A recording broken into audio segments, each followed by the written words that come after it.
सन्मानपूर्वक आमंत्रित करतोय पुरंदर हवेलीचे लाडके आमदार माननीय श्री संजयजी जगताप सर। ते येऊन नानांना शुभेच्छा देतील आणि त्यानंतर शुभेच्छा देण्यासाठी तयार राहतील माजी कृषी मंत्री पितृतुल्य नेतृत्व माननीय श्री दादासाहेब जाधवराव। आज आदरणीय नानांचा अभिषेक चिंतन सोहळा आणि या सोहळ्याचा ज्यांच्या अध्यक्षतेखाली हा सोहळा पार पडतोय ते राज्याचे माजी कृषी मंत्री आणि आजच्या कार्यक्रमाचे अध्यक्ष आदरणीय दादासाहेबजी जाधवराव ज्यांच्या शुभ हस्ते आदरणीय नानांचा अभिष्ट चिंतनाचा सत्कार आपण सर्वांनीच केला। ते हबप पंढरनाथ कराडकर मंचकावरती उपस्थित असलेले आणि माझ्या अगोदर ज्यांनी विचार व्यक्त केले ते तालुक्याचे माजी आमदार आदरणीय अशोक पिकोडे, या ठिकाणी विचार व्यक्त करून गेलेले आदरणीय माजी आमदार विजयरावजी, जिल्हा परिषदेचे माजी सदस्य विजयरावजी कोलते, या ठिकाणी उपस्थित असलेले जिल्हा परिषदेचे माजी अध्यक्ष आदरणीय जालेदरभाऊ कामटे, आमचे मार्गदर्शक आणि जिल्हा परिषदेचे माजी सदस्य आदरणीय सुधाबाबा जिल्हे, या ठिकाणी उपस्थित आदरणीय डॉक्टर मधुसूदनजी जव्हर सर, त्याचप्रमाणे आदरणीय बाबूसाहेबजी माहुरकर, जिल्हा परिषदेचे माजी सदस्य सभापती आणि या आपल्या तालुक्याचे नेते आदरणीय बाबारावजी जाधवराव, त्याचप्रमाणे या ठिकाणी उपस्थित माजी संधी अधिकारी आमचे मार्गदर्शक आदरणीय संभाजीरावजी झेंडे साहेब, आदरणीय डॉक्टर सुनीलजी जगताप साहेब कामथे मॅडम असतील, आदरणीय या ठिकाणी उपस्थित आदरणीय बबनदादा असतील, त्याचप्रमाणे आदरणीय अक्का असतील, या ठिकाणी उपस्थित आदरणीय सुहास बापू लांडगे या ठिकाणी उपस्थित आहेत। समोर बसलेले आमचे मार्गदर्शक आणि समाजामध्ये अनेक कामं आणि अनेक लोकांना व्यक्तिमत्वानं घडवण्याचं त्यांनी काम केलं ते आदरणीय रावसाहेब अण्णा पवार असतील, भरतनाना क्षीरसागर असतील, नंदूकाका असतील, दत्तानाना असतील, त्याचप्रमाणे टकले भाऊ अरुणप्पा, त्याचप्रमाणे आदरणीय प्रदीपांना कोमल माणिकरावजी झेंडे पाटील साहेब जगडेजी, त्याचप्रमाणे आदरणीय गुळूंकर मामा, प्रदीपजी जगताप सर, बोंगले नाना आहेत, त्याचप्रमाणे हरिभाऊ डोळे, सुनीता काकी कोलते, सुरेखाताई डवळे, पुष्कराजी जाधव, डॉक्टर जगताप आणि आपण सर्वच मान्यवर उपस्थित आहात।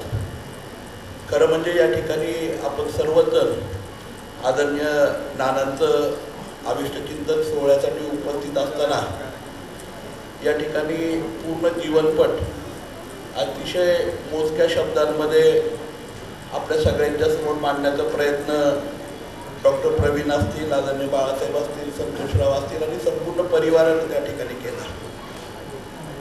नानांची खरी ओळख जर म्हणायला गेलं तर अतिशय चाकोरीमध्ये चालणारं व्यक्तिमत्व, काहीच व्यक्तिमत्वांवरती त्या ठिकाणी एक विश्वास ठेवावासा वाटतो की एखादं काम किंवा एखादी गोष्ट सोपवल्यानंतर चाकोरीच्या बाहेर न करता विश्वासाने परिपूर्ण करून द्यायचं काम आणि तेही बिल्डिंग कन्स्ट्रक्शनमध्ये असणारं अवघड काम।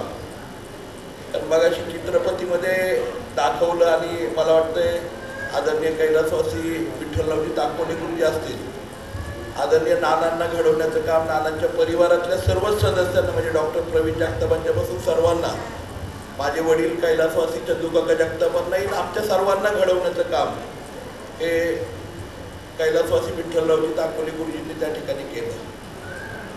मगाशी उल्लेख त्या ठिकाणी केला गेला। खरं म्हणजे त्या काळामध्ये 1983-84 मध्ये जवळपास 5 मजली इमारत सासवडसारख्या ठिकाणी ही 3,000-3,500 गुंठ्याच्या जागेमध्ये बाजारपेठेमध्ये सक्षमपणे 15,000 स्क्वेअर फीटची इमारत RCC मध्ये उभी केली आणि आजही मला वाटतं आज त्या इमारतीला म्हणजे 1984-85 मला वाटतं हॉटेलचं उद्घाटन झालं असेल।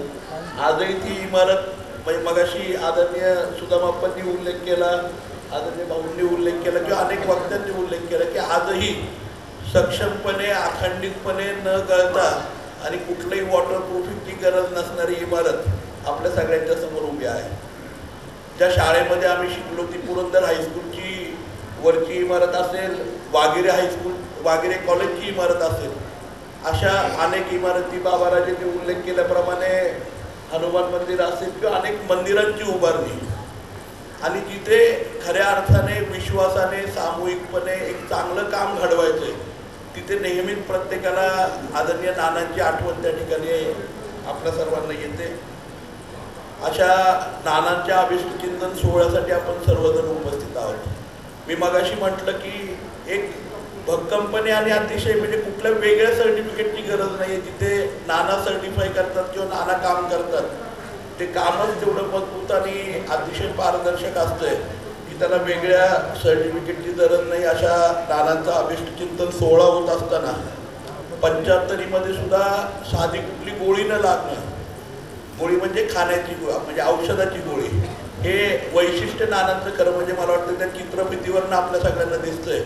त्यांचा दिनक्रम जर बघितलात तर सकाळी उठल्यानंतर सगळ्यांच्या बरोबर बोलणं, शेतामध्ये जाणं, राऊंड मारणं, मित्रमंडळींना भेटणं, दुपारी वेळेवरती जेवण करणं, आराम करणं, परत संध्याकाळी शेतामध्ये जाणं, संध्याकाळी परत मित्रमंडळींना भेटणं, परिवाराबरोबर एकत्रित 8 वाजता जेवण करणं आणि सगळ्या नातेवाईकांना घेऊन एकत्रितपणे सगळ्यांच्या गोष्टी गप्पा करणं.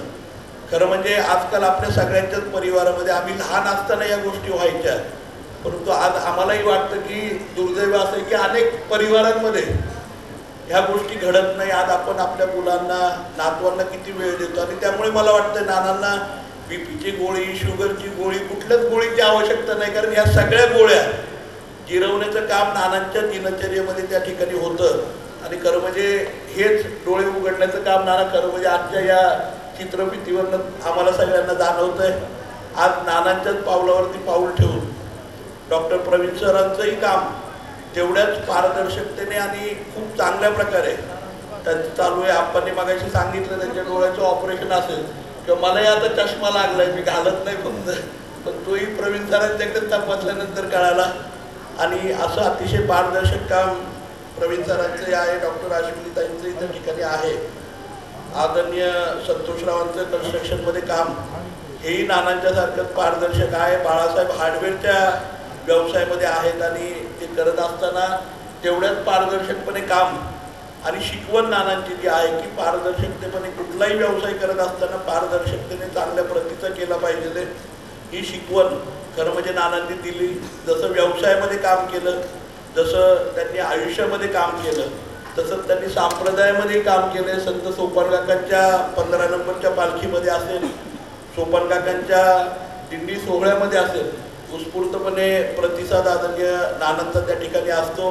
खरं म्हणजे आम्हाला सगळ्याच जगताप मंडळींना, आमच्या परिवाराला अभिमान आहे की नानांच्या सारखं व्यक्तिमत्व आज आमच्या परिवारामध्ये आहे. आणि मगाशी जसा आदरणीय भाऊंनी उल्लेख केला की जगतापांच्यातलं ब्राह्मण परिवार ही एक खूप गरजेची उपमा ती आम्हाला सगळ्यांनाच हवीशी वाटते. ती नानांच्या रूपाने तरी आमच्या परिवाराला त्या ठिकाणी आणणं बरोबर ना आम्हाला मिळाली, हे खरोखर कौतुक त्या ठिकाणी आहे. मी आपल्या सर्वांचंच खरं म्हणजे नानांना शुभेच्छा देत असताना आपण सर्वजण या ठिकाणी उपस्थित आहात.